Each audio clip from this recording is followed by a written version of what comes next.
I started talking. I want to any radio silence. Okay, looks like we're good. All right. And this is another flawless beginning to another flawless episode of Running with WARR. Kyle Means here, the one and only from WARR Media representing, and another one and only, a truly special guest returning to WARR Broadcasting. But I think this is his first time on this particular show, Running with WARR.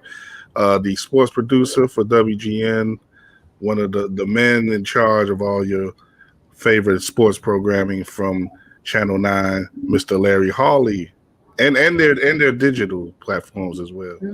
Mr. Larry Hawley is here with me for about a half hour or so, kicking off this show. The regulars are on their way. It's still a little bit too early for those guys, but I like the idea of doing the show again when there's some daylight still. You lose that in the winter, but we start to gain that again. So it's nice to be able to look outside and see a little something that shows that the day isn't over yet. No, it's fantastic because I can look out the window. So the windows where I am, I'm kind of in the back of the newsroom. I look out there, and there's actually still a healthy amount of light that's still coming through. I left about 6:30 or so last night, and it's just so nice. You just feel like you're a little bit more energized. You're a little bit more awake. And maybe, like I said, maybe daylight saving time will go away for good. I know it's I know it passed the Senate. I think it's got to go through the House. So I'm all with that. A lot more light. So I'm all with that, Larry. Because if it keep I could give or take the light at the end of the day as much as the light at the beginning of the day.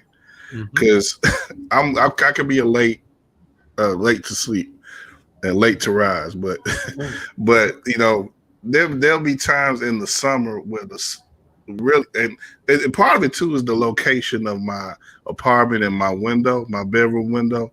It faces east, and there's no trees in front of the window. Oh, so really? I get all the sunlight prior to noon every day.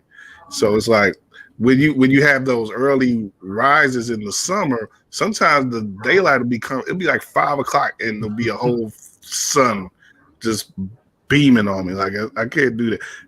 And there'll be nights where I'll be like, I'm just trying to start sleeping at 5 o'clock. Maybe that's more of my issue where I should start. No, I mean it's interesting you mentioned that. When I lived in Indianapolis, I was actually up on the 6th floor of a building, and I was faced straight out east. So every morning it just came straight in. Like there was no relief.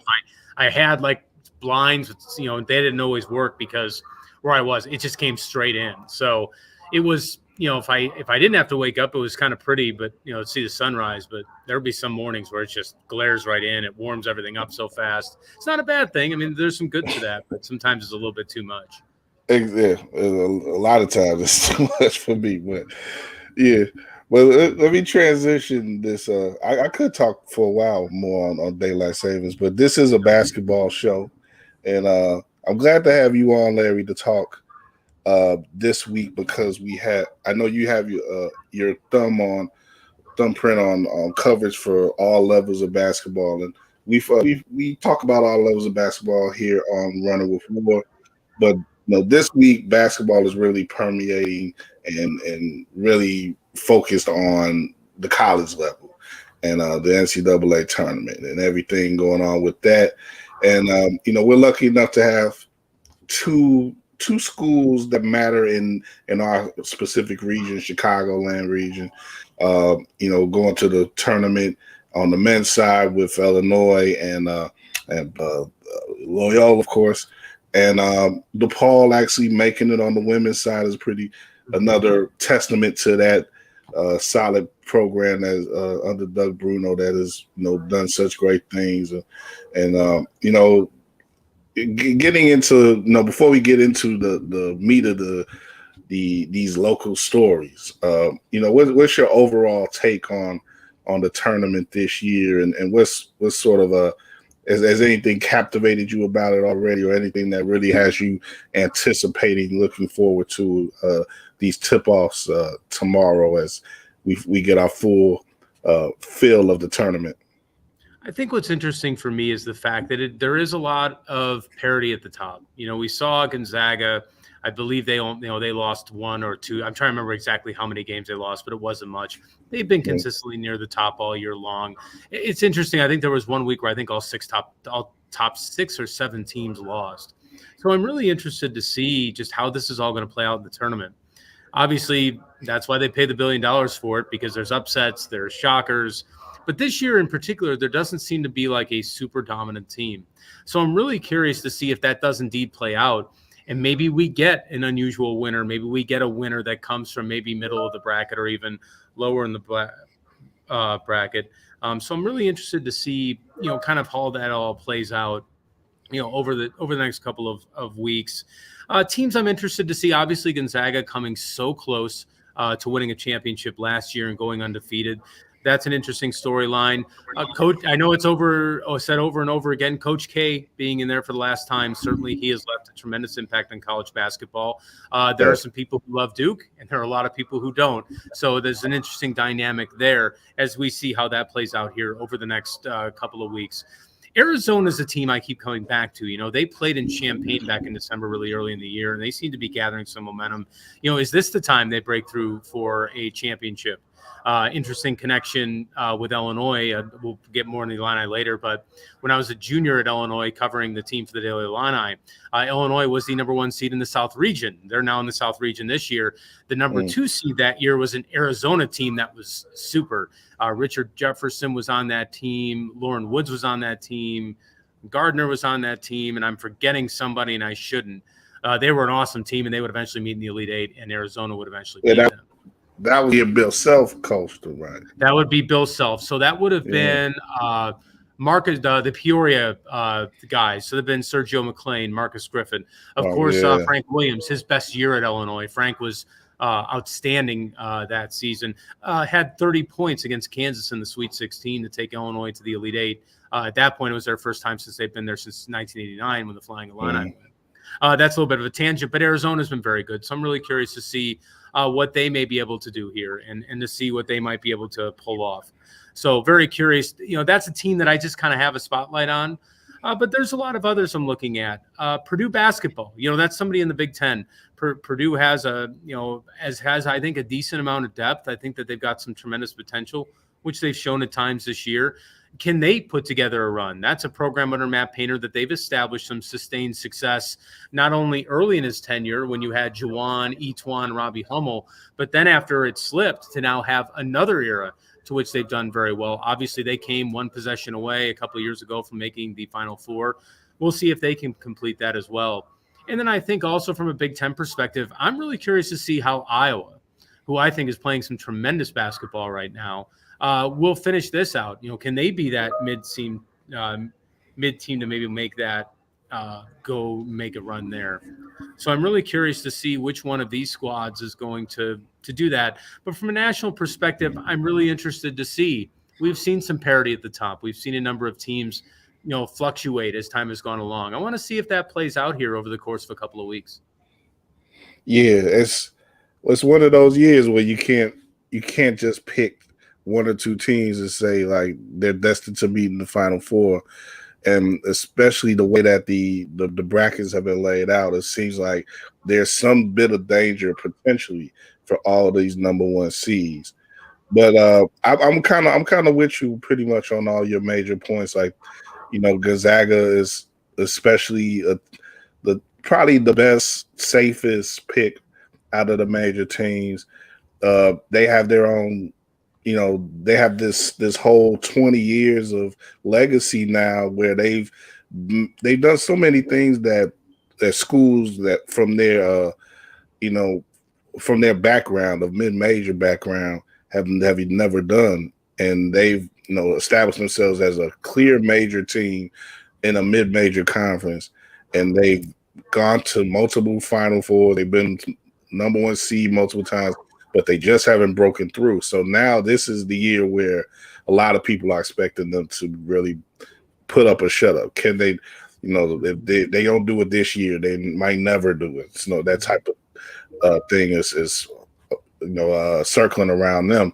But you look at teams like Arizona too, that have a great legacy of ball playing. They've won national championships in the past, but they weren't really doing much in recent years. They sort of just popped up out of nowhere this year. And going back to that game, like you said, against Illinois, that was the time where it really was opened my eyes as to what that team is and what they can do possibly. And they've really from there just kept going strong and wound up winning that Pac-12, and now they're their top seed now. I also like some teams like the Duke story. Of course, everybody wants to see how Coach K ends, how his career ends, and everything. And hopefully it won't be as bitter as it was against North Carolina with that last home game. That was incredible. I mean, I was shocked. I really didn't think they dropped that game, especially considering all the alumni that came back, all the people that came back, and you have that happen. It was a shocking moment. I mean, it kind of was. And, obviously Coach K apologized to the crowd before they could even get it started, saying how it was unacceptable and how it was. And, it's funny. I was talking to Paul M. Banks, a friend of mine, for an interview I was doing actually for WGN News Now for an interview segment we did. And he had talked about the fact that North Carolina kind of made themselves a little bit of an interesting factor here because of the fact that they pulled that upset off, because of the fact that they had that strong finish, and the ACC kind of had a down year. So North Carolina, maybe they're a factor. Maybe they come out of nowhere. That's a blue blood program that has been, obviously we spoke of Gonzaga. They knocked them off on the way, I believe, to the 2017 championship. And so there's another program. I think it's going to be really interesting to see, what Hubert Davis is able to do now as he takes his team into the tournament for the first time after pulling such a tremendous win. I mean, think about how many regular season college basketball games a lot of people watch. And that was one of them. And they pulled off a victory, and a pretty tremendous victory for them. So that's weird. You bring that up because that came up in the conversation, has come up in conversations before. So I'm really interested to see, what North Carolina does. That is a very interesting point, though. And the Duke story, it's going to be there. And like whether you like Coach K, whether you don't like Coach K, whether you don't like Duke or you like Duke, it's certainly going to be a conversation point as we continue on here over the next couple of weeks.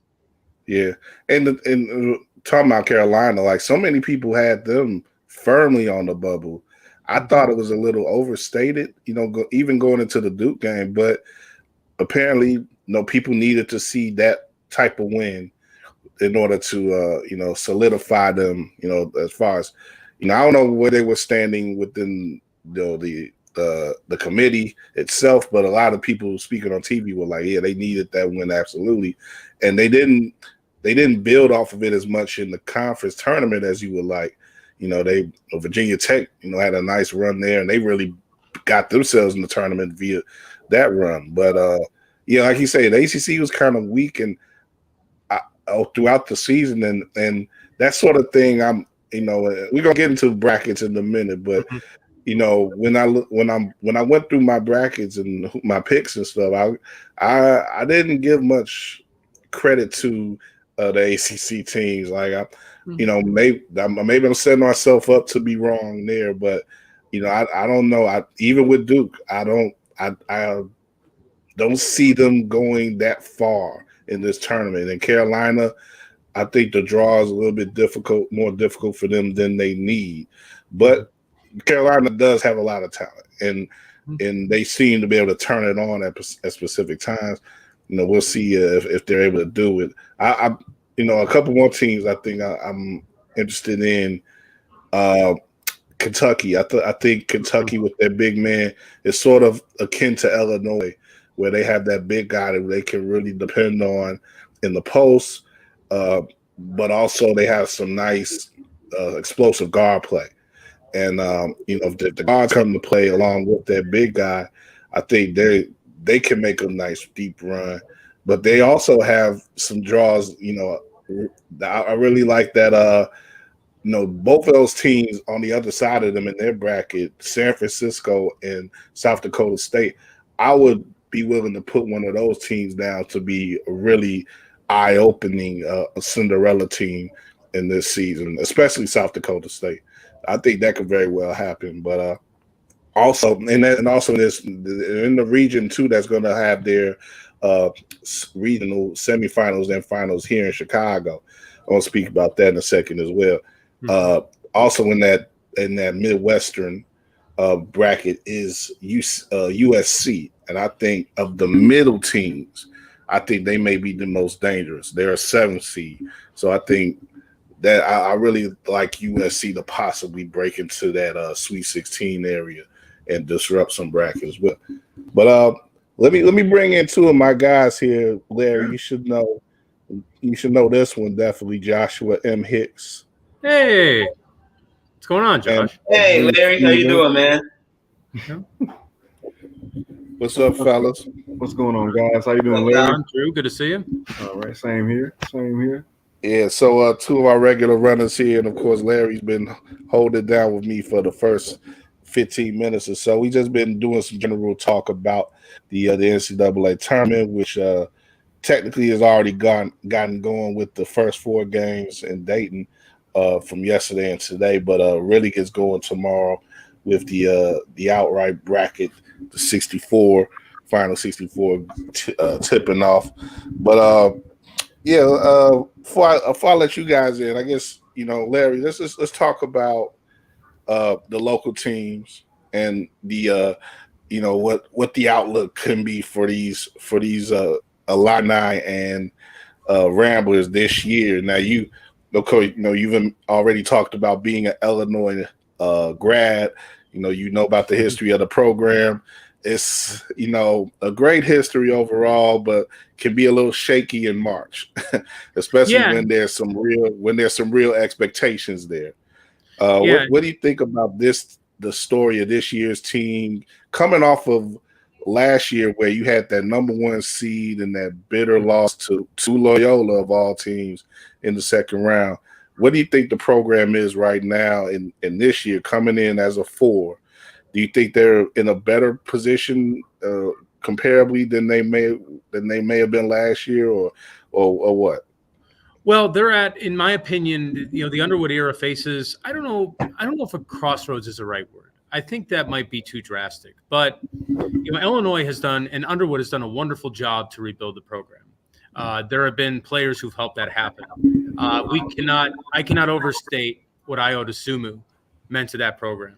Sure. We have seen now just how talented of a basketball player he truly is, where to the point he not only is able to make the team right away with the Bulls, but is able to start for the Bulls and add really important minutes for a playoff team that's going to really reinvigorate a fan base. Ayo's been a big part of that. Ayo was a special player, and he had a tremendous amount to do with that. I think that you cannot underestimate what DeMonte Williams and especially Trent Frazier have done in their part to help rebuild Illinois basketball. And what they've done is they've taken Illinois from their most losses in school history to now to the point where they are right now back at the top of the Big Ten. They won the regular season championship. They won a share of it. Would have liked to have seen them do a little bit better in the tournament. I think maybe it would have helped their location for their seed. Had Illinois won the Big Ten tournament, I think the ceiling, you guys may agree or disagree, I thought that maybe Illinois could rise up to maybe a 3 or maybe a 4, but they would have gotten the Midwest and they would have gotten a favorable path to come to Chicago. So maybe they play in Milwaukee, maybe they play in Indy, and then they get to come to Chicago. But as far as where they are in a kind of on a tangent there, I really think the program is in good shape, but they really need a Sweet 16 run. This is a program that has not made it to the second weekend since Darren, James, Luther. 05, yeah. 05. They haven't been back there since. And last year was the chance to do that. And frankly, they did not look very good against Loyola. Loyola had a lot to do with that. But the way that I think that Underwood was outcoached and in a way that they were outplayed and Illinois didn't do well, it left a sour taste in their mouths. And this is the next step for the program. Illinois has proven they can win a Big Ten tournament. They've proven that they can win a regular season championship in a very competitive Big Ten. Now they need to make a run in the tournament. Now they need to make results in March, because that's where you truly get progress. That's where you get the eyeballs of recruits, which Illinois is doing very well in, by the way. You are getting those eyeballs now. You have to make hay in March, and this is that time. So I think as far as a position goes, they're in the same position in my mind they were last year. They have to have this breakthrough. They did win the tournament game. That was a 1 versus 16. I'm never taking anything away from a tournament win because weird stuff does happen. We saw a 16 go down just a couple of years ago. But for me, the program in some ways is at a critical juncture, and I think it's really critical they get to the Sweet 16 because it would be a real shame if this era of DeMonte, of Kofi, I assume Kofi's probably going to go this year, and with Trent, if it goes without making a Sweet 16, that would hurt. And you talked about the history there of not being able to break through in the tournament. That's something they were able to do in the early 2000s when I was in school, doing so with the 01 group. Doing so with the 2002 group with when Frank was still there. And then, of course, in 04 and 05 when they were in their heyday and arguably, some of the greatest eras of their program. That's where they are right now. They need to break through. It is really critical, I think, that they do it. And if they don't, it's disappointing, despite all of the wonderful progress to which they have made with this program. It doesn't derail all of it, but I really think that making the Sweet 16, and I mentioned Arizona earlier, that's going to be a really difficult matchup for them. And could they take them down? Absolutely. Illinois has shown at this time that if they're on and everybody's going right, they've got a real shot against anybody. But if something goes down, or if they're inconsistent or they have a lull, sometimes they can fall off and they can be ripe for an upset. But in my opinion, it's really critical for them to make a deep run, just as I felt it was last year and was so disappointing when they fell short. Despite all the great things that they did in the regular season, it's really imperative for them, for Underwood, to make a Sweet 16 run. And I do think they've got a team that can get through that first round. Very good matchup with a good Chattanooga team that won the Southern Conference in the regular season and then won the tournament in dramatic fashion for those who saw Furman. And I think that they can get by Houston. And, it's an interesting matchup there with Kelvin Sampson. On a little bit of a tangent here, last year, looking ahead to the bracket, I thought a really intriguing matchup for Illinois would have been that matchup in the Elite Eight against Houston, because I just wanted to see how those defenses would match up. I thought it would be a tremendous matchup. And now, hopefully, and I believe so, you will see that matchup here coming up, hopefully, in the second round. And a critical game, a really critical game for Illinois. And like I said, same objective. Deep run. A deep run is really important for this program to take that next step after taking a number of big ones here the last few years. Yeah. You said you hit it right on the nose, Larry. I mean, the expectations are there again, and they're doable. A second weekend spot for them is doable. You laid out the matchups potentially, but they gotta play. They gotta play in the right, and they gotta play up to the level of their competition and down to it. They did that very, very much so against Loyola, even though we know how much Loyola can frustrate any team on any given day. They just played the worst type of game they could have played against Loyola last year. And, it steamed me. Even when the brackets came out, it steamed me to no end that they were, the possibility was there for them to be matched up in the second round. We get off a little bit this year because now we would they'd have to meet in the Elite Eight. So, if it happens this year, at least they have both programs have the satisfaction of meeting the Elite Eight instead of the round of 32. But they're both in Pittsburgh this year, so going to be a lot of Chicagoans in Pittsburgh, I guess, for the weekend. But what do you think of as we transition over to those Loyola? They come into this tournament a little bit different than they have in their years as a Missouri Valley member.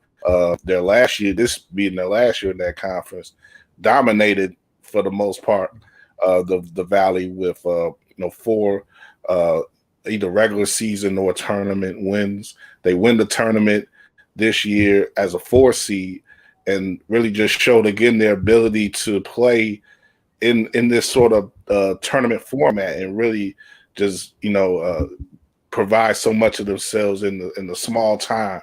What do you think about their chances? Starting off with a Big Ten team, Ohio State, number 7 seed to their 10. Could they be possibly meeting Illinois or another big school in that second weekend again? Well, I think anything is possible, and I think Loyola's previous work has shown that is the case. If they had Cameron Krutwig back and you had that big presence in the middle, And you would probably, we were thinking about this. And I had this conversation the other day. If Krutwig were back, you'd probably pretty much, they would have probably been ranked most of the year. They would have had a lot of, really a lot of attention. Really, he's about the only one that wasn't there. You brought back Williamson, you brought back Ugwak, you brought back a lot of other guys who were really critical to that team. And they kind of, they picked up a lot where they left off. They had a good early season. They did a nice job, I think, to respond. They lost about a month due to the Omicron outbreak, so they didn't play for a while. You spoke of San Francisco earlier. That was an big non-conference early season win. And they got that. I think that they were off about 26 days before they finally played that game. And they wound up playing it like in Utah, didn't they? Yeah, they ended up playing them in kind of in a neutral site court. And that was a big one at that point because those were two programs that a lot of people were looking at as really good mid-majors. But I think for Loyola, in my mind, I think that there's still a lot open for them. I'm really intrigued by that matchup with Ohio State because the Buckeyes are really struggling right now. You've got Liddell, who a really great player, and I think that there is potential on that Ohio State team where they can play really well. But for whatever reason lately, they have not. Their last good game was the one that they won in Champaign. Now been a couple of weeks ago where they had a really explosive start to the second half. I think it was a 20-5 run that they had. We spoke of Illinois having lulls. That was it. Now that was beginning, end of the first half, beginning of the second half. They have a comfortable lead, and then all of a sudden they're trailing. They made a really nice comeback, but they just simply ran out of time. Right. But Ohio State's really much an X factor. I think that they have potential on that team. I think if they had played a little better, they could have made a run for the regular season championship. So I'm really intrigued. I think that 7-10 game you could make an argument. So that's one of the more intriguing first round games that's out there because Ohio State, I think, has some explosive ability, but Loyola has this great tournament resume. They play really good defense, and they're a veteran squad. They've been there before. Is the sky the limit for Loyola? I don't know. I certainly think they can win that first game. I certainly think that they present a defense that can frustrate some really, really good teams. I think Drew Valentine has done a remarkable job to keep what they had there going. And I think add his own flair to it as well. And that's to factor in some, I think we think of the overall expectations, given that they made the coaching transition and Drew was in his first year. He's the youngest coach in D1 and all that. I mean, that has to buy him some time out and make this, again, continuing the run that Porter Moser sort of built, it makes him, put him in a good light, to say the least. Yeah, and I think like I said, I think he's done a wonderful job, and he was kind of like their main defensive guy when it came to stuff under Porter, and you saw what he did against Illinois last year. So I think that Valentine and that group certainly have earned the respect to think that, hey, could they make a Sweet 16 run? They'd have to go through Villanova. That will not be easy. But could they pull an upset and do something in the tournament? History says yes, and these players on this team say yes. And I think that anything is really possible with Loyola. At the same point, Ohio State could really find themselves. And if they turn it up, suddenly they could, have a shot there to move on. Really intriguing 7-10 matchup. But I really like what Loyola has done. I think from a program perspective, to win the Valley tournament the way they did, to really play extremely well after – you lose in that last game to Northern Iowa. You not only don't win the conference championship, but you fall all the way to a 4th seed, pretty much forcing them to win that tournament, or else they weren't going to the NCAAs. If they had lost in that final game, I don't think they go, even with their great resume. But they show up, and they've been really good in March. That history is there to where you think, hey, they might be able to do something. And if they do make another run to the NCAA, if they make another run to the Sweet 16, you got to mention Drew Valentine as being one of the great young coaches in our game.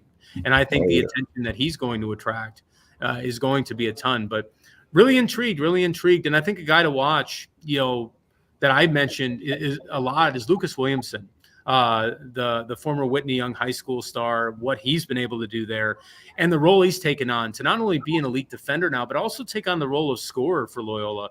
I think he's established himself as one of the great players in the history of that program, not only for his contributions to the 2018 team that made the Final Four, and he did that as a freshman, but also the contributions he made last year in the run and this one. So I'm really excited that I think that the nation's going to get a chance to see one of Chicago's very own, and the contributions he's made. And I think if they do something really big in this tournament, he's going to have a lot to do with that, not only on defense, but I think in the scoring category as well. Okay. Now, in your, I don't know how many brackets you made, but you could pick whatever one that is dearest to you, or that you think is most legitimate of your opinion. But in your real bracket, where do you have Illinois and Loyola meeting or not meeting in that region? In my heart of heart, well, my heart bracket says that my dream is that Illinois truly plays up to their potential. Kofi is on the whole time. Those guards play well. You see, Alfonso Plummer is someone I probably should have mentioned earlier, but when he shoots the lights out, he's outstanding, and he was outstanding in a number of stretches, during the end of the year. If we could see Andre Curbelo really reach his full potential, that concussion early in the season really knocked him out, really set him back a little bit. But he had moments too. If this Illinois team hits, could they go to the Final Four? Yes. And you're going to say I'm an alum, and that's what it is. But this Illinois team has the potential. The issue is going to be, can they find it and not have one of those, really bad lulls like we just talked about against Ohio State, which lost in that game. My realistic one has Loyola winning a very, very good game against Ohio State and then losing what I believe will be a very, very competitive game to Villanova. As far as Illinois goes, I think Illinois gets by Chattanooga. I think that's a really good matchup, but I think they get by them. And then I think they beat Houston. I think that this group comes together and takes a major step in the program. And I think a major step to get to the Sweet 16. I mentioned Arizona before, really strong team. I would not be surprised if they're raising the trophy on Championship Monday night. In my mind, if I had to pick a bracket of true, that's where I'd have it going. I'd have Illinois going to the Sweet 16 and falling in a competitive game to Arizona. But that's why they play the tournament. If I had to pick one, if I had to pick the rational bracket, that would be the picks that I would have for the local teams. Yeah. Well, my rational bracket has money behind it. So Illinois didn't go as far in that bracket, but my heart of hearts bracket, because I've watched Illinois since 92 and I love the program, even though I'm not an alum. I have them going to the Final Four, actually. Really? I have them actually beating Tennessee in that Elite Eight. I'd love to see it. I'd love to be proven wrong. I mean, I'd love to see it. I think it would be great. And it'd be great there's nothing wrong ever with having a team from the state of Illinois go all the way to the Final Four. It's great. It's good for exposure. It's good for recruiting. It's good for fans. I hope it happens. I go by the theorem of Chicago/Illinois sports, where they do the most when you don't expect it. So last year's team would have had no chance because they would have been expected to go to Final Four. But this year, the expectations fall back some, and then they break. They have the elements to break through. I sure hope so, and I think it would be tremendous. And one thing that's interesting, if you take a look at Illinois basketball, they've only really made those Final Four when they've been a number one. So this could be the first time that they've really made, you spoke of that, where sometimes make runs. They could really make a run. We've looked at it like, could this be the year they do it? Maybe this is the year they get through. The year that I'll always wonder about, guys, and I don't know if you agree, Kyle, I always will wonder what that 2020 team might have done, because they were sneaky good. They were opportunistic. They were playing really well at the right time. They looked like a team. That was a team that I could have seen maybe going to the Final Four as a 7. And I think they were lined up to get a 6 or a 7 seed. That's going to always be a big what if to me.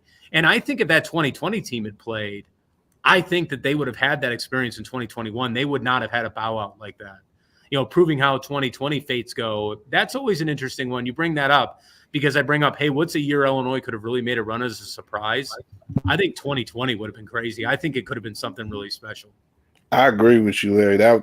It's so many programs that I think, miss out on, just wonder about 2020. Did you hear about like Florida State putting up a banner for that year?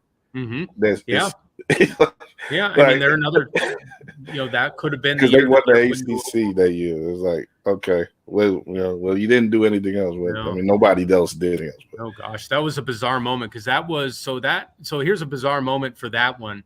In Florida State got the ACC championship trophy before the whole tournament was called off. So I remember watching it on ESPN. because they were supposed to play. So that the ACC just decided to award the conference tournament trophy to Florida State since they won it. And it was very eerie. There were probably 20 people in there, and it kind of foretold what was coming. And I always remember that, because it's funny you mentioned Florida State, but I always remember that. Them taking it on the floor, and everybody's like, we may not have a tournament. We may not have fans. We don't know what's going to happen. It was just a very eerie moment. That's what I'll always remember that Florida State team for. Yeah. There's a lot of it's a lot of stories come from that are going to be coming from that point of time.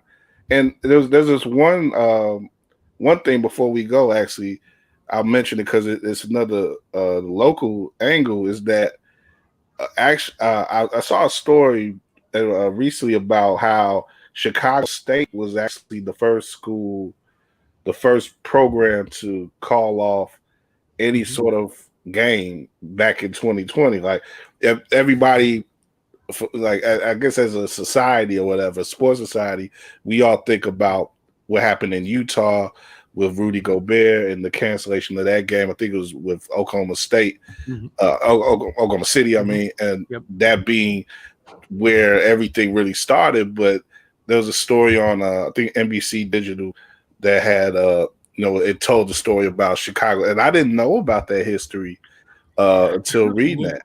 I heard a little bit about it. I'm trying to remember. I remember hearing about it really. It's funny, all that stuff kind of blends together when it comes to those couple days there, because, I spoke of that Iowa win. That was, 4 days before? I think they all shut it down, and that was a full 16,000 in Champaign, one of the better atmospheres that they'd had there in a number of years. And that, little did you know, they wouldn't even play the Big Ten tournament. Everybody was fired up. This could be the best Big Ten tournament ever. And, it was for a day. They got at least 1 day of games in. So, yeah.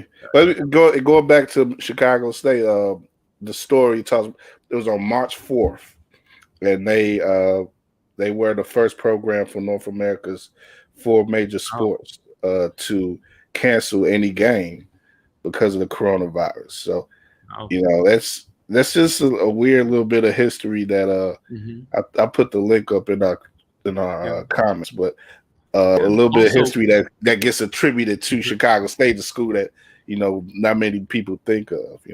Hey, congratulations to Chicago State, though. They pulled off one of the big upsets of the college basketball season when they beat New Mexico State. They did. We actually did a story on them when they did that, because it was incredible. Now it was that they pulled that off. It was, I think, statistically one of the greater upsets. They didn't have. I think they ended up with 7 wins this year, 7 or 8. But that was a huge upset that they pulled. I know New Mexico State was down they were down a few players, but the fact that they even won that game was incredible. I remember seeing that come across on that Saturday. I'm like, that's huge. And New Mexico State obviously would end up going to the tournament. But speaking of Chicago State, as they look to really try to build something there, that was an interesting moment they had in this college basketball season. But you can't just walk into the Emil Jones Convocation Center and think you're going to get a win.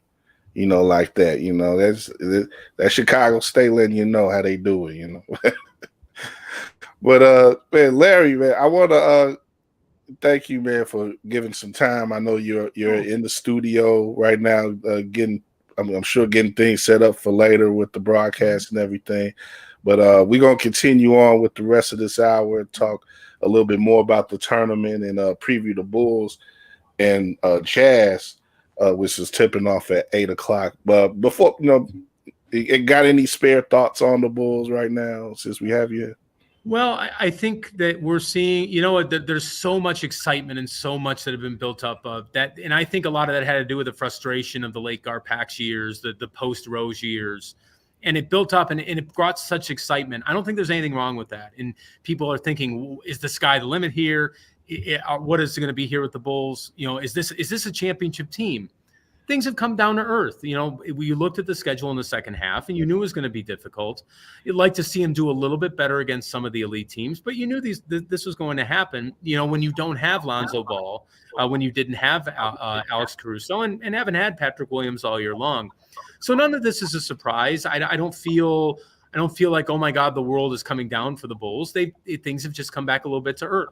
Right now they're still on track to win about 50 games. The hope for them is to go ahead and get at least a home floor advantage in that first round and win a playoff series. I think it'd be great for them to win a playoff series. They don't have to, win the championship this year. The Eastern Conference is wide open. So, yeah, if they catch real fire, they could do something. But I think for me, it's just kind of seeing how this rides out, seeing where they can improve, seeing if whenever Lonzo does come back, and I know the road seems a little bit rougher, at least from what I've seen and heard, than maybe it was originally thought. But I'm curious to see how this Bulls season evolves. But I really think kind of like Illinois, where I say, hey, it'd be really great for them to break through and make the Sweet 16. I think it'd be great for the Bulls to go out there and win a first round playoff series. And, are they going to have anything for the Sixers? They haven't. I mean, let's be fair. They really haven't had anything for them. The Bucks have beaten them, obviously, and the Heat have had their success against them. But I think it's really important that the Bulls do that. So while I know that there's some negative thoughts now around the Bulls, I don't think much in my mind changes. You're just seeing them now, things even out against some of this competition. And we're going to get an idea of what they're really made of as we approach the playoffs, as they get battle tested, as Billy Donovan said a number of times. So I'm really curious to see what they take. I believe it's 16 games left, Kyle, I think that they have. I'm really curious to see how they do it, with the goal being to just finish in that top four so they can be at home. They can try to win a playoff series, which would be a remarkable breakthrough for this team as they, again, reshape their franchise, under AK and under Eversley and under Billy Donovan. Yeah, that's the best way to look at it. To me, it's like you can't go from 0 to 60 in one season. You can't go from, afterthought to a complete championship team, even a championship threat in 1 year in the NBA. Like, it rarely happens. But and if there's any staying power, if you want to have any staying power with it, you can't expect it all to happen at once. But we'll see. This will be another challenge tonight against Utah, and it's not an easing up really in those last 16 or so games. So yeah, we'll see how it goes, Larry. But again, thank you for coming on with us. And of course, for those who don't know, sports producer at WGN, let people know, how they can connect with you, or just simply follow your work. I know you guys are doing a lot more online and YouTube and stuff and everything. Yeah, so my role's transitioned to a digital role. So we're doing WGN News now, which is news that we do only on the web. So we do, broadcasting, live segments. I do WGN News Now Sports Talk. For those of you who remember CLTV Sports Feed, kind of continuing in the realm of that, where we try to feature, young and upcoming journalists who are maybe working for different websites and not working for, the major ones, those who do writing here and there, those who do blogging. We like to feature them and give their voice and their opinion a place here in the Chicago landscape. So trying to do that as well. So we're doing that on the website. You can see that at WGNTV.com. My Twitter handle is Hawley Sports. That's HAWLEY Sports. It's all one word on Twitter. Also on Instagram, LHawley80. So I try to do work on there as well. My work's on WGNTV.com. Most of it's on the sports page or on the WGN News Now page.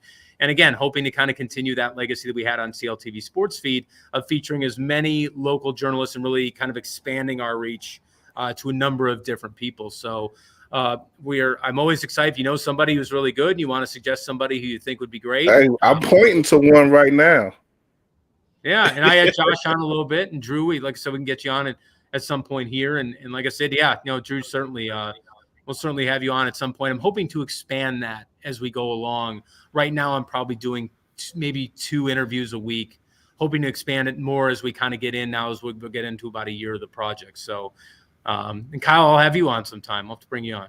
It'll be great. It'll be a little bit, overdue, if I have to say so. No, it's overdue. There's a lot of people from Sports Feed I've got to get back to. I've had I'm trying to think. Yeah, there's a lot of them. I know I had Kenneth on. Kenneth was one of the first ones I had on, I think. I think Kenneth was fairly early. And Josh, I think you were around the New Year-ish. I'm trying to remember. Yeah, it was slightly after the New Year. Yeah, New Year, because we were talking Bulls, obviously, at that point. And then we talked a little bit of DePaul basketball. So, but on the real, though, you've done so much to really showcase our guys here with WARR Media, man. So we really appreciate that throughout the years. Anytime, I'm happy to do it. Glad to have you on, and really happy for the work that you're doing, man. Continuously. Thank you, man. I appreciate you having me on. I appreciate the invite always. All right. Good luck with your brackets. No, thank you. Hey, cross your fingers. We never know. Never know with Illinois. You never know with Illinois and Loyola too. We'll just see. That's why they call it madness. Definitely. That's exactly why I call it madness. Well, Larry, we'll check up with you again, and we'll try to get you back on soon. Awesome. Thanks, guys. Good to see you guys. Good to see you. See you, man. Take care. What's going on? And as Larry leaves, we bring in another guy Larry could pay some attention to, Gabriel Wilkins. How y'all doing? With our 4-man setup back. Sleepy, man. Sleepy. Man, tell me about it. Yeah, I had today off, so I'm pretty good actually. So, but I appreciate you brothers for making the effort to jump on another show here, and I guess as we continue on a little bit with the college talk, I hope I hope you guys are getting your brackets in for the WARR bracket challenge. I am putting some. If you saw, I'm putting some money up for y'all. Yeah, so you may want to get on that. But what's the email? Did you see the message, Drew?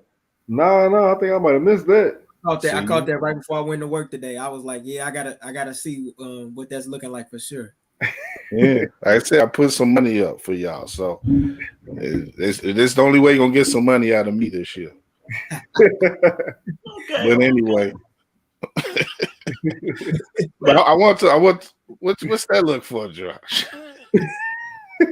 I just noticed it myself. I'm not like Drew looking for the email because I didn't see it either. So when you said it and you put the money up, I was like, okay, I sent it to you. Cool. I sent it to you. You better check again. I will. Before you let me in here to talk with you guys, that's what I was looking at. I was actually looking at the bracket, seeing how things measured up because I was working on selection Sunday night too. So I got a chance to see a little bit of it, but I'm like, okay, now I'm looking at the matchups. I'm like, yeah, by the end of the evening or whatever, I'll fill it out. But I say I don't know how much y'all know about any of the teams, anything in the match, like. How you guess? You gonna guess by colors or mascots or whatever? I don't know. Like that game, like I ain't doing that. No. I mean, don't get me wrong. I don't keep up with it like I used to. Like I'm gonna say 2008 to about like 15. Oh, I was watching a lot of college basketball, and from 11 to 15, I was undergrad. So I was definitely keeping up with it. I was a big, Kentucky fan and whatnot, watching those programs at Calipari, still a big follower of those programs. But I see a lot of upsets, and I see a lot of teams, specifically 1 and 2 seeds, that aren't like 1 and 2 seeds of old. Compared to when I watched college basketball, where it was like, they were dominant powerhouses and forces to be reckoned with. I don't really see a true number 1 team in this year's tournament, or a powerhouse program where it's like there are 2 of them where they're on a collision course, like what we saw last year with Baylor and Gonzaga. I don't see that this year. Now, Gabe, is there one team that, because for me that team is USC, but is there like a dark horse or a Cinderella that you just really feel like you just really just whatever, however your thinking process is, you just really feel that they are bound to make a run this year? One of them is Memphis. With the way that they've been playing coming out the American, even though they took a tough loss in the finals to Houston, they beat Houston 2 out of 3 times this year. They beat Alabama when they were a top 10 program. And I think that's going to be a hell of a matchup for Gonzaga coming out of round 1, which they should be expected to, as a 1 seed, to face that Memphis squad if they're able to overcome Boise State in the West. Which to me is like the toughest region, because you got the Gonzaga seeded number 1, Duke number 2, but then you also got like sleepers like Michigan State, Michigan State and Duke in round 2. That could be a hell of a matchup as well. So that West is going to be very interesting. You got Texas Tech. I just feel like Memphis, though, with Jalen Duren, and that Chet Holmgren matchup, that's going to be a very great matchup to see. You talking about 2 lottery picks meeting up in round 2 if the bracket goes according to how everyone thinks it'll go. And Penny Hardaway got something to prove. Like, this is his first time in the tournament. Granted, it's no Amani Bates, you know, with his back injury and whatnot. No one really knows what his future with the program is at this point. But he's had a lot of players step up in his absence, such as like Alex Lomax and Lester Quinones and other guys. I think they're going to be a real fun team to watch. And I think Memphis is real excited. And one thing about that city, like, it's a basketball town. A lot of people don't really realize that, but just following a program from the Calipari era, like, that's always been a big time program. Definitely. We talked a little bit about Memphis last week too, in the way that, there's, like I say, the season just unfolded in a way that they didn't expect, but really regained a lot more momentum in this last month, and they definitely could be dangerous. And but I like USC. I like, you mentioned Michigan State. In my heart of hearts bracket, I got them beating Duke in the second round. So I think that's, again, they ain't no money. Well, there is money on that one, but it's my money anyway. So it'll just be me keeping my money. So that's why I'm a little wilder on that one. But the one I did on Bet MGM is different. So that's how you got to do it, I understand. Yeah, but I don't know. Josh, I want to speak to you about the you got, like I said, DePaul, the women representing Chicago, and they're playing a play-in game for an 11th seed. How's the talked a little bit about Anissa Morrow last week. How's the buzz been around that team going, with knowing its draw now and everything, and going into the tournament? A sigh of relief. And I say that because if you asked any of us on campus if they thought DePaul was going to make that tournament, we didn't think they would. Especially since with the way they came out of that Big East and got crushed by Marquette. Like, we all thought that was like the icing on the cake. Season's done for. They'll probably make the NIT and, try to do something that way. But for them to get that play in, that, I'm not gonna lie, that was a shocker to me. Where I was like, "Whoa, okay, so we have a chance. All right, let's see what we come up with." But I know overall, this is what the team wanted. This is what Anissa Morrow wanted. This is what Lexi Held wanted. This is what Sonya Morris wanted. They wanted a chance to redeem themselves after missing the NCAA tournament for the past couple of years and not being able to live up to as high expectations that they set for themselves. So now that they have that opportunity, how far do they go? That's to be determined because, they've struggled offensively, haven't been the same.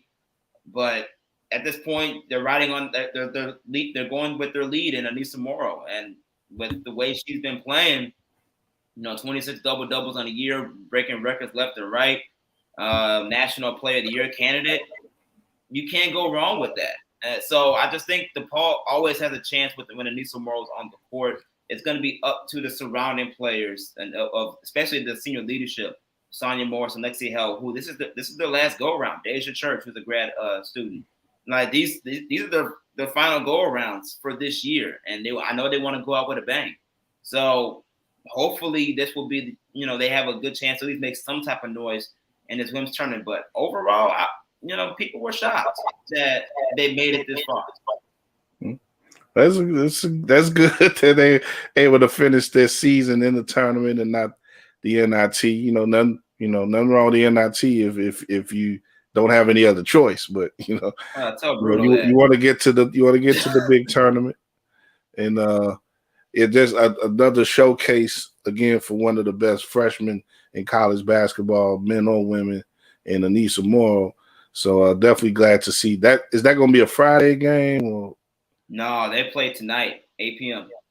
Oh yeah, the play-ins. Okay, they're in the play-in game. 8 p.m. Okay, well, yeah, that'll be right after we go off. So that's be another thing to check out along with the Bulls tonight.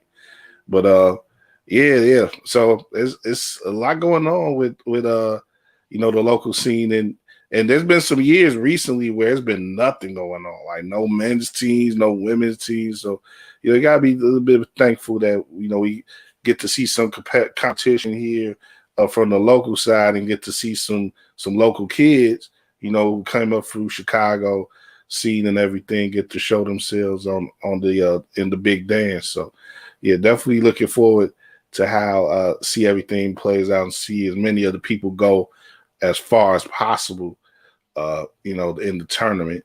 And another thing, another connection, your cousin Marquette facing North Carolina in that East. And that East, I think if you talk about who may be the weakest number one seed, is probably that Baylor team in that East bracket, man. So, if Marquette wins that game against Carolina in the first round, you may have a doable number one to knock off there that can, bounce Marquette, Shaka Smart and company into that Sweet 16 there. Oh, yeah, most definitely. You can never count out Shaka Smart in the big moments. Yeah. We saw what he's done with VCU and how he took them, I think, to the Sweet 16 or the Elite Eight during his time there. And couple big too. So, yeah, you can never count out Shaka Smart in those big moments. And Marquette does have a pretty nice squad this year. And considering, we talking about how, how Larry was talking about the Bulls and how over time and just within this year, they already exceeded expectations. Marquette did the same thing. They have 9 new players on this roster come from last year with first-year head coach and Shaka Smart. And for them to be able to pull off a top 5 team in the Big East, in the Big East Conference, and beating a lot of ranked teams, and was actually ranked at one point. They've proven themselves to where they are forced to reckon with. And I think, with all the team heading in, since they lost that first round matchup, I believe the Creighton, they got redemption on their sleeves, and they're going to want to take advantage of that against a top team like North Carolina. For them to do that, it's very much doable. And then you talk about Baylor too. I think they have a pretty good chance if they stick defensively and the offense picks up. They have a good chance to beat the top of the top, especially that number one seed in Baylor, and that's what we live for in March Madness. So, obviously, in my heart of hearts, I have Marquette going pretty far. But I think they really do have a realistic chance of taking on North Carolina, competing North Carolina, and using that momentum to, if all those fails, play a hard-fought game against Baylor to where they have a good chance of overtaking that number one seed as well. No doubt. And I know we've been talking about it throughout the season about your cousin, but for those who may be watching the show for the first time in a while or whatever, let everybody know who your cousin is on Marquette. My cousin Cam Jones, cousin Cam. He was one of the 3 unanimous selections for all freshman team in the Big East this year. So he's definitely making some noise and putting the conference on notice. So I'm happy for him, proud of him, and he did a little bit of his thing while he was in New York. But now it's the big stage. So I'm definitely looking forward to watching and supporting him do his thing out there in that East region. I'm wishing him the best. Definitely, we all are. All right, so we hit the bottom of the hour here, 7:00 hour. Just about a half hour to tip with the Bulls and Jazz, and let's get into some Bulls talk. They looked like they were starting to get some momentum back, got a couple wins in the bag, but then, Caruso comes back and, but then it's sort of, they start off with this West Coast trip on Monday in Sacramento. And really, overall, just not the type of effort that you would want in that game. And they lose pretty decisively. Drew, I'll start off with you, man. What are your thoughts on the team at the moment? And, how are you putting any particular onus on this game tonight or what? Man, let me tell y'all, man. I was drinking that Kool-Aid hard, man. I was drunk off that Kool-Aid, man. Better or worse, y'all want to blame me for it or not, man. I just wish that we could have seen this team, not have the amount of injuries and the impact that the injuries have made on the team and what they've been able to do while certain guys have been out of the lineup. I wish that didn't have to happen so we could see this team at full strength against some of these other elite teams in the conference or in the league in general. But last night was probably the most disappointing loss of the season. I think before this one, I would have told you that the game they lost in Miami when DeRozan didn't play and Jimmy Butler and Adebayo didn't play, and they still ended up losing that game. I would have told you before last night that was the worst one. But, you know, with what was at stake and them having a tougher schedule of any team in the league coming up, you know, they got Utah tonight, the Suns Friday, then I think they got Toronto Monday, then Milwaukee after that. It's like, man, you got to take care of business in these games that you're supposed to win. Yeah. You know, hearing Zach LaVine's comments about not only him and his mind state in terms of just willing himself to get past whatever he's feeling in that knee, and as well as the team just coming out and hitting first. Like, it was eerily similar to some of the things we heard last season when they were fighting for that play-in, and there just was a certain level that they just weren't meeting. Like, they weren't coming out playing as if their play-in lives were at stake. And it's disappointing, you know, as an observer of this team, as somebody who wants to see them do well, that I don't know if they think they can turn it on and off or whatever it is they're searching for. It's disappointing that, you know, it has to be pulled out of them, especially with the amount of guys on this team that have chips on their shoulders, you know. Right. I think at this point, this game tonight, every game moving forward is like a playoff game for these dudes, because they can't afford to drop any further than they are right now. If I'm betting, if it's my money, the only team I feel comfortable putting money on them beating in the first round is the Cavs. And for them to face the Cavs right now, they would have to move up to that third spot. And I don't know, man. I don't know. I'm not really ready to you know, give up hope yet. But it's just being more realistic, kind of like what Larry was talking about earlier. Just seeing what this team has, knowing that Zach LaVine. You got to look through a little wider scope right now. Yeah. Now, in my defense, again, injuries have played a major role. This thing with Zach LaVine's knee, they keep saying that he can't do any further damage, and that it's all mental, but we're not sure. We can't say what Zach LaVine we're going to get on a night-to-night basis. I heard Patrick Williams may play maybe a long shot. He might come back for Monday's game. He's been cleared for a full contact practice. That helps, but we're still waiting on Lonzo Ball. We don't know how well he's going to be moving on that knee. This is a lot of things up in the air, probably more so than any other team in the East, including Brooklyn. Because even though we don't know what's going to happen with the mandate in New York, we don't know where Brooklyn's going to end up and whether or not in that play-in game, if they're going to have to go travel to Toronto and not have Kyrie. They still got Durant. Yeah. You know what I'm saying? That they can fall back on. We don't know what's going on, Bill. We're not sitting on anybody who could just give us 6. Yeah, man.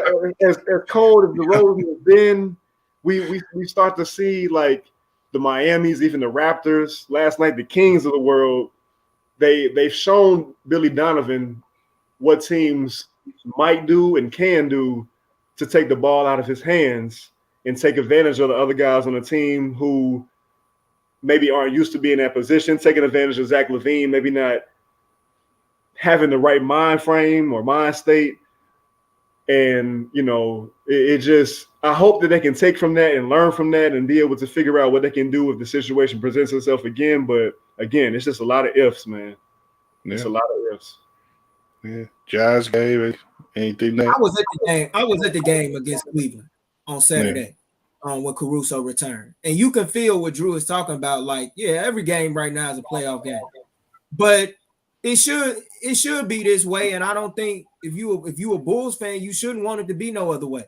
You talk about a team that's young, very inexperienced if you take away the vets such as DeMar DeRozan, Tristan Thompson, who has a ship. You know, Alex Caruso, who has a ship. And Lonzo, who's somewhat of a veteran, even though he's in his 5th season. And you take those guys away, a lot of these guys are young. You know, they're not used to playing in these environments where you haven't sellout crowds every night and so forth. But it's a night and day difference watching a team at the United Center. And I've been to 2 games this season. I'm gonna go to a couple of more for the playoffs are out. It's a 9-day difference watching them when they play at home compared to when they play on the road. Yeah. You know, and I think they feed off of that crowd a lot. That was noticeable against Cleveland on Saturday as well. And I think, you know, they could take Cleveland in the best of 7. I understand why Drew was saying that, because outside of the Bulls, that is the youngest team in the Eastern Conference that will more than likely be in the playoff picture when it's all said and done. So I can understand why you would want that matchup.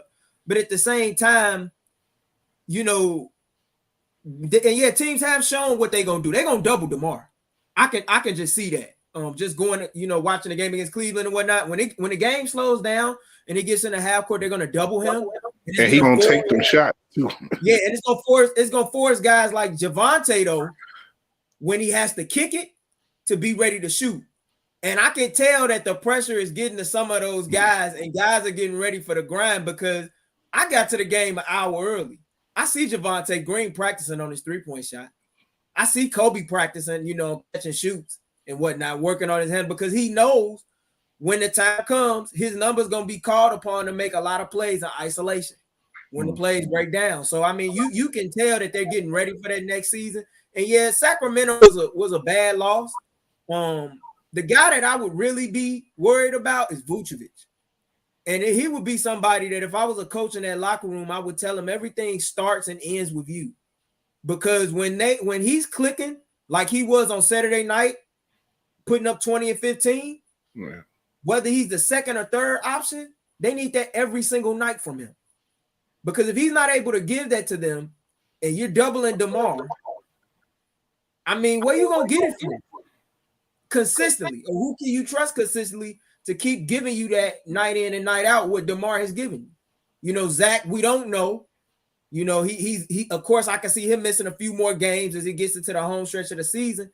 But, I mean, it's certain times where he's settling for shots and stuff, you know, like when you got smaller matchups, bully them. You know, go inside. And he's going to have to find a way to mix this game up, especially as he gets into his veteran years in the league. And you can't let Sabonis, as good a player as he is, out physical you in a game like he did on Monday, because that's just the worst sign given who you're going to have to go against in the playoffs. Yeah, you know. So that was, like I said, that was a rough game for him on Monday and a rough game for the guys overall. But Josh, you got anything you want to throw at? Man, look, everybody needs that secret stuff. At the end of the day, everybody needs that secret stuff, because you guys hit it all on the head. Especially with the Vucevic part. Everything starts and ends with Vucevic. But this is what also makes Zach LaVine so valuable, because when he is fully healthy, no injuries, you get last year's version, where he is a 3-level scorer, give you 28 points at any given night, and his explosiveness can put him in better situations where he can be more active in different ways. This injury with his knee is kind of limiting him so much that we don't get to see the consistent Zach LaVine that we deserve. And quite frankly, this team honestly probably relied on, aside from the fact from a strong Vucevic as a third option. So when DeMar is being double teamed, we look for Zach LaVine to be that next guy to step up and dominate like he did in that first half of the season before the injury kicked in. Like, we're not going to have that for the rest of the season. So, just like Vucevic goes with, you know, just like Vucevic, as far as everything starts and finishes and ends with him, Zach LaVine is the X factor of all this. And when he's not fully healthy, it's going to limit the Bulls from an offensive perspective that they have to rely on heavily, because even though you have guys like Kobe White that can do it, he's not fully doing it on a consistent basis, especially in big time moments where he's not accustomed to. And you don't have any other option like that really on your bench. So I want Zach LaVine to be able to give the best that he can, but at the same time, if it's limiting the Bulls, you can't really trust or rely on Zach LaVine to give you the product that you need to get over the hump, especially if Vooch is not playing up to the level of competition he needs to play at in order for them to even give him a chance. And that's the unfortunate situation that plays along with the fact that I think once we get Lonzo coming back and we get Patrick Williams back and they at least can get some type of a chemistry together with this team, we'll be in a way better position for sure. But do you actually put too much pressure on Lonzo to be that second option now when he was originally maybe the third option? Because from an offensive perspective, that's a lot to put on a player's plate that's coming back from a torn meniscus. I mean, that's something we have to keep in mind of moving forward with this currently constructed Bulls roster. But everybody needs that secret stuff. Everybody needs the steak, whatever you need to get yourself in that protein, your body's right and everything. Everybody needs it right now because without that, you don't know what's in store for the Bulls moving forward. We're like on the teeter line of making it past the first round and possibly getting bounced. Like, that's pretty much where the Bulls are at right now. I'm looking at the starters for tonight. So much can read from the team, from its starters, from game to game, and just the overall construction of the roster right now, where the minutes are going. We're going against a big team in Utah. They got a big front line, and once again we got DeMar DeRozan starting at 4, and he's next to Vucevic. Javonte is at 3, and you got Io at the 1 with Zach in the backcourt. Is that a starting 5? That is this a game where we should probably have Tristan out there at the beginning, or is this can they out athletic out athlete Utah? Is that what they try? I don't quite get this lineup in this game 100%. I don't know. He's been sticking with that lineup for a long time now. And yeah, that's the thing. We're not seeing adjustments. Yeah. Yeah, I'm not shocked by that though. I'm not shocked by that though, because that's Billy Donovan. And I think at some point we're gonna have to have a conversation about him. I'm not gonna say right now, but within like the next couple of months, depending on how the playoffs turn out. And it's all gonna come down to matchups, who they play. Zach, I don't like Zach. Even Zach could be 50%. He's not trying to miss this, because you got to think about something. Zach has never played in the playoffs. He wants a taste of that very bad, and it's showing. So, unless they have a back-to-backs or whatever, he's not trying to miss too many games. But that lineup, I'm not shocked by it. Of course, I mean, I understand the argument for Tris, but even if you put Tris out there, I mean, hell, Utah lining up Gobert and then Bogdanovich, like even them guys are bigger. They front line. Then they got Rudy Gay that they can come, call upon off the bench and whatnot. So Whiteside. So either way, they got the advantage size-wise. Yeah, and also like right now, we know that the Bulls' offense is their strength. If you throw Tristan out there with Vucevic, you hurt their strength, because you make Vucevic have to play outside, which we know that dude's outside shot has been iffy, to say the best, this year. It clogs things up a lot more when you have Tristan on the floor with DeRozan. Like DeRozan needs to get to the middle, and Tristan is, of course, he's not a threat whatsoever from outside, as much as we talk about Javonte Green. So I think I see what you're saying, Kyle, and the double big lineup is something I wished Donovan would have deployed against the Memphis Grizzlies when they had Steven Adams and Jaren Jackson Jr. out there. Not necessarily to start, but especially down the stretch. And Gabe, you make a great point about having conversations about Donovan. I don't think it's the lineups, because I like the fact that he's not married to any starting 5 or any combination. Like, he likes to kind of see where it's going. The thing that I have questions about are his rotations when he's pulling guys out. When a certain 5 has something going, they seem to have it cooking. Then he comes and makes some rotations, and things start to kind of fall apart from there. I think he did that in the game last night, if I'm not mistaken. Again, y'all know this. I know, very little basketball compared to Billy Donovan. But if we're gonna gripe about something, that's probably what I would gripe about. But we'll see moving forward. Like I said, Kyle, that's a great point in terms of matchups and trying to see where Tristan. You got him presumably because you want him to be able to help you on the glass. and figuring out just when to use that. Well, if for what y'all say, like it's like Gabe, it makes sense. Like they're so deep in the front court. I think my thinking was about how you're going to get abused on the boards, and that's something that it's been routine for the Bulls anyway this year that they've been out rebounded. But I think it's going to put a lot of pressure on them in their playmaking and in their shot making. They got to shoot a little better than average, I think, in this game and do it from an early point. They can't get off to a slow start. And, hopefully that'll be the case for them. But again, I would feel a little better about their ability to do that if Caruso was starting as opposed to Io. But, we'll just have to see. Somebody got to, maybe Zach will be in his prime form tonight, as well as Debo.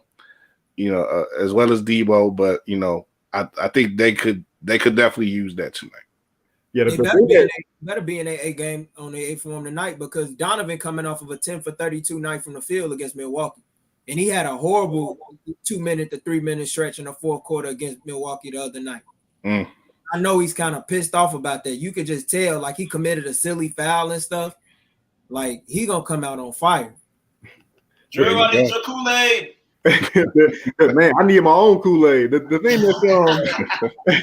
thing that's worrying me about tonight is that when they beat Utah earlier in the season, they lost that rebounding battle, I think 54-45. Yep. But they only had 9 turnovers. Utah had 20, and they scored 25 points off those turnovers. Ball and Cleveland had 4 apiece. Now, where is that extra offense coming from? I don't. Caruso or the Sumo, as good of a defender as he's been or as he is, I don't know that you can look at him to generate that type of, turn that type of defense into offense. No, that would be more likely with Caruso. Yeah. No, I mean, like, just the combination of like a healthy Lonzo Ball and a healthy Alex Caruso in terms of where the lineup was back then. Yeah. But like definitely, you gotta get the ball out their hand prematurely, get out in the space, get out in transition, and try to get some easy points that way. Get as many easy points as you can, because like you say, they're not gonna win the rebounding battle. If they win the 3-point battle, that'd be very much a surprise too, given Bogdanovic and some of the guys they got over there. So, it's some challenges tonight, man. And it's rough, man, because then you look at Friday, you got Phoenix. It's like it's not getting easy at all, man. And that's crazy because we talking like that, like it's a guaranteed loss. Them dudes ain't even got Chris Paul. That's scary, man. Right, campaign gonna just show out on the Bulls. We gotta spike that Kool-Aid, bro. We gotta spike this because. It's gonna be it might be a nightmare all weekend long, G. Like it may be a nightmare all week long. We hadn't even talked about. We already talking about Utah and what they bring to the table and everything. Cool. Gabe mentioned the size and all that. We haven't even forgot their X factor. We haven't even mentioned their X factor, Mike Conley, who lately has found his stroke. Yeah. And that is scary for Utah. That's a whole nother demographic when you talk about Io and Caruso from the perimeter, who they got to be guarding. Io got to keep up with Mike Conley.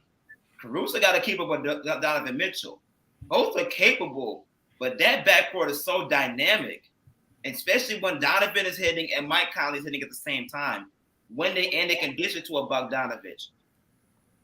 And then Clarkson have a crazy game recently too. Yeah, he just dropped 45 on Saturday. Right. He just dropped 45 on Saturday, and that's your guy coming off the bench. So you're not getting no rest tonight. And you playing at high altitude, by the way. Yeah. You know what I'm saying? And that's why Utah is one of the toughest places to play. They always talk about the fans, in Utah and Salt Lake City, but that altitude ain't no joke either. Because I've heard guys like Clint Capella and James talk about that, like in the playoffs, and Chris included, when they was in Houston, like how, man, that altitude could get to you. And them fans gonna be annoying too, because any chance they get to beat the Bulls, they gonna love it. Gabe, so I've heard that for a while now. The playing in Utah, how the altitude affects you. did those guys say like it took a quarter? Did it take a half, or like the whole game? They were trying to catch their breath. It's just like, throughout the game, like you just got to make sure when you go there, pretty much that you just in tip top shape. Like I remember a lot of times watching the playoff games between Houston and Utah, and like Clint sometimes will have to come out, do the rest, like maybe the 5.5 minute mark of the first quarter. And he could be having a good quarter, but it's just like you got to make sure you in shape for it. And it's a mental thing too. So, I've heard a lot of guys talk about that though, like Utah and Denver. But especially Utah as well, just as much as Denver, like that altitude and then the crowd noise. You got to make sure when you're a point guard, like Chris would say, that you calling out sets and plays as loud as possible, that guys can hear you, because when that building gets loud and they're going runs, it's kind of tough to communicate with your guys. Man, you still out in that Rockies in Utah. People just think that's in Colorado and stuff. They see Utah too. Yeah. That's true. Yeah, but we're gonna wrap up pretty soon. We're getting close to 8:00, but I guess kind of just free for all, man. With anything that's going on in the league that's been catching y'all attention. I mean, like I said, you got the Kyrie stuff and with the Nets, and he played. Okay. I guess the two things, him and Durant were like the first teammates to go for 50 in consecutive games, but there's also the 60 that him and Cat had, first time that's happened on back-to-back nights. So that's look, Cat has been a story himself, and I don't know how much y'all listen to this show, but I said a couple weeks ago, them Timberwolves got something, and they've been playing. The rough thing about it is they can't really. It's not really much room for moving in the West, but they've been dangerous lately. Yeah. Oh, definitely. I'm not gonna lie. I think Cat had him to get 60. I just didn't think he was gonna get 60 like that. Especially when he had 31 in one quarter. I didn't think he was gonna do all that. 32. My third.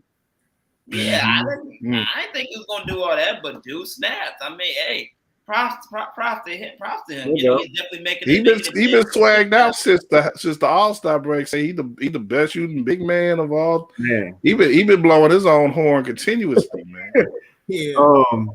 But for me, y'all, I'm looking at this thing with Ben Simmons. At this point, I think it's 14 games left in the season.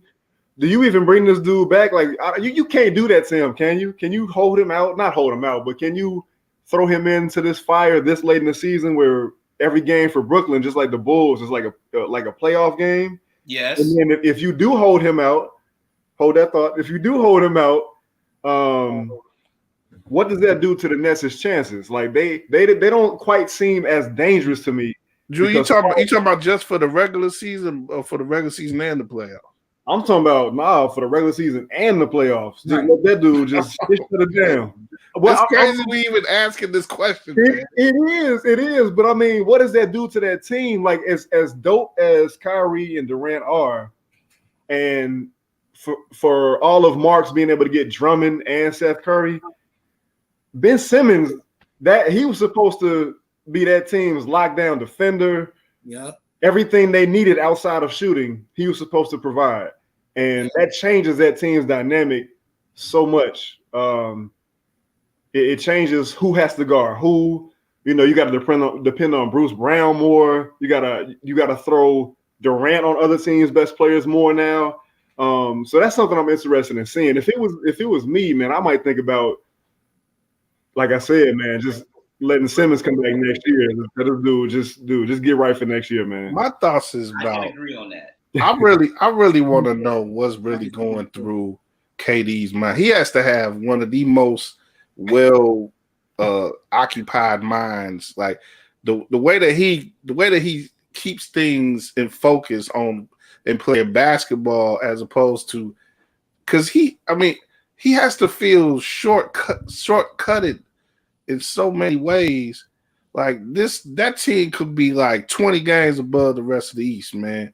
If one dude got a shot and one dude, they probably would have kept the other dude if the one dude got the shot, and they would be just playing together as a mighty threesome with this young, energetic group around them, and they be running stuff, but they got to fight in these games every day and deal with this and that. And, but compartmentalize is the word I was looking for. But that has to be what KD's brain is. It's like, okay, all this mess is happening, but let me go out and score this another 50 because I have to.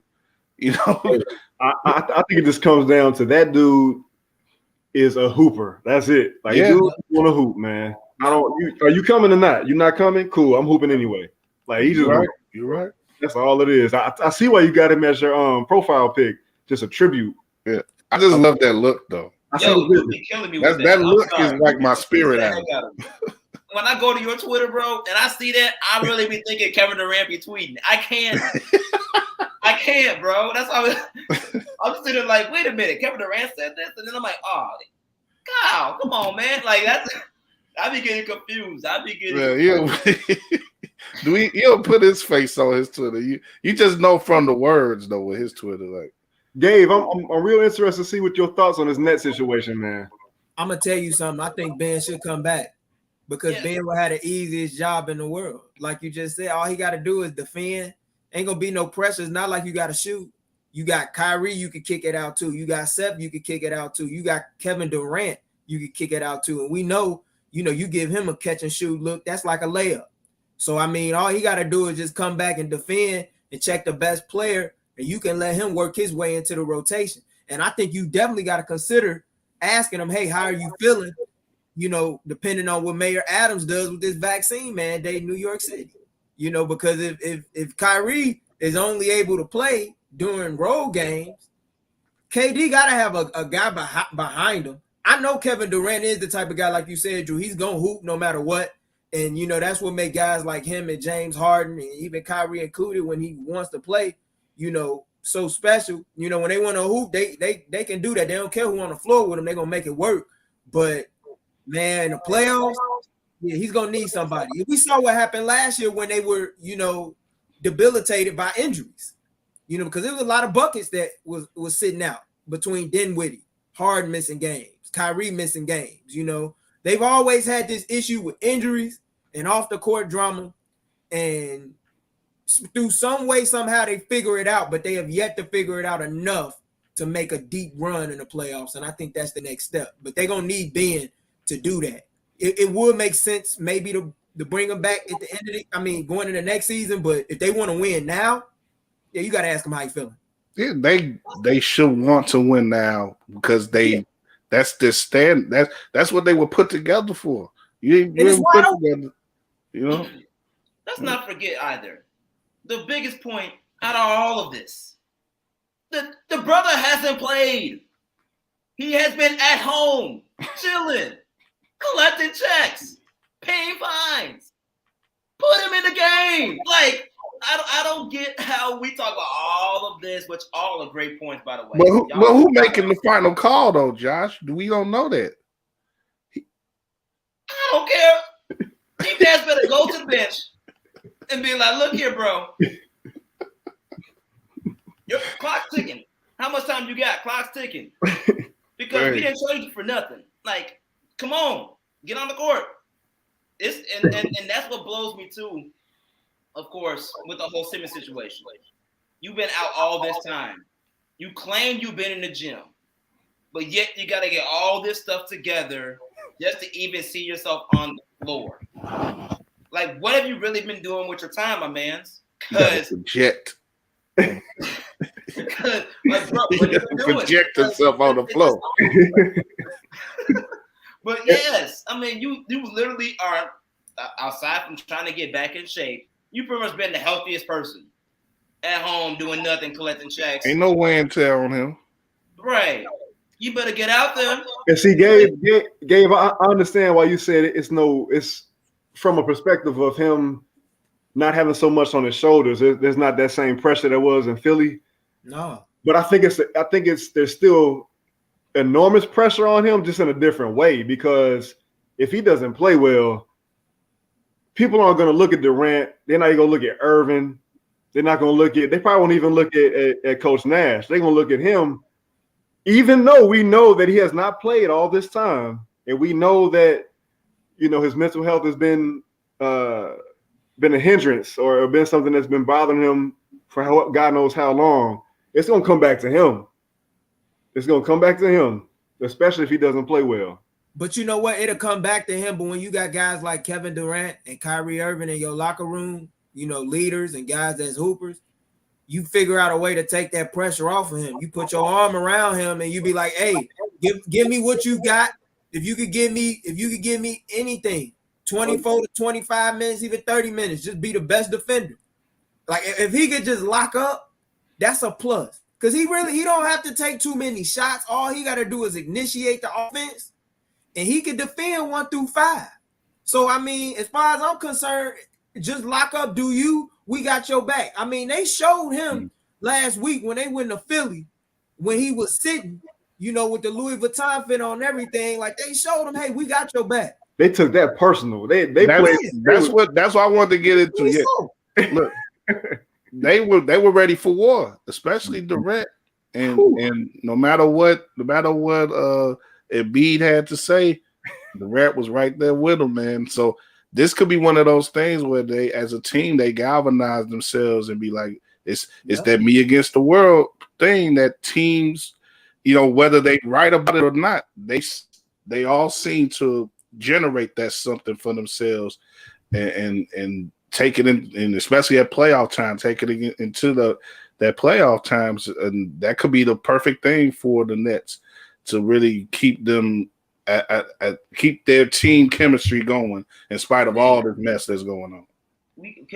We have to highlight, if you want to talk about that Philly Brooklyn game, we gotta highlight why Kyrie just manhandled and just made James Harden look so bad.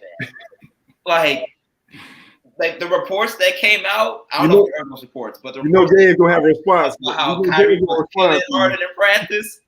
Oh, I see why. It was on national display about how much of a maestro Kyrie Irving was, and just magically made James Harden disappear. Like that's literally what happened in that game. No, that's fair. That's fair. That's all factual. Because you know what? I never seen Kyrie in any game since he's been in the league take a defensive assignment that person. Yeah. And I have to give credit where credit is due. Like he took that matchup very personally. And he was getting that hard in chest. And everybody was like, that double was coming very, very quick. And you could tell, like, when that double came and he wasn't getting rid of that ball quick, like they were trying to push it in transition. You even heard Durant say, like, they can't mess with us in transition. So, like, yeah, I took my cap to him there. Because I never seen Kyrie lock up like that. He was playing like Magic Johnson was playing against Cookie ex-boyfriend on winning time.